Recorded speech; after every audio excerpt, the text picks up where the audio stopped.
Hi, my name is Lauren Trevan. I am a former nurse. I am a survivor of DV.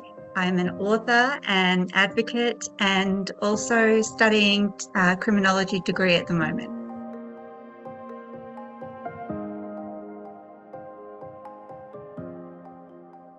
So when I was in early 20s, so I was 20 years old when I got together with a man that I'd known for 1 year, who was 29. So a bit of an already power imbalance, much older than me. He basically love bombed me at the start. It's a very common story that we hear a lot of nowadays in coercive control. It was the classic steps of coercive control, really telling me that he would treat me so much better than my ex-boyfriend had. All these lovely things and holidays. And then slowly, little things started to happen, and that started with some really extreme jealousy for no reason. I was always felt under threat that I had to convince him all the time and work hard to be what he wanted me to be to keep him happy, because every time I wasn't keeping him happy, there was going to be consequences. And slowly over time, wearing down my self-worth. And how long did that go on for? So that worsened over the whole relationship. I was with this man for over 15 years. I mean, this was back in 2013, 14. I did not realise that there were services and help. I didn't realise it was abuse. I realised I just thought I, had to wear it because I got myself into this situation by marrying him.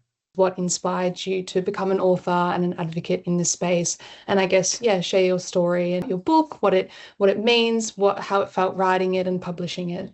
So in 2015, I got a phone call and found out he was being interviewed by police.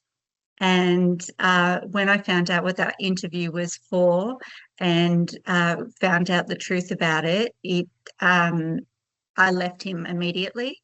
When it comes to the nitty-gritty, he did some horrible crimes, and all I wanted to do was be away from him and get on with my life and start a new life. And he was able to utilise the systems for 3 years to still effectively control me. Freedom was hard fought over many court cases, and that's what I documented in the book. It's a fictionalized version of what happened through my relationship, but I really wanted to tell the story so people could understand how people fall into these relationships. It is a slow disruption and pattern of behaviours that develops over time. So the book goes on to show how I was treated in the system, with child protective services, with family courts, with even in the criminal court, how victims are constantly silenced and we're not allowed to tell our story. That's why I really wanted to write the book.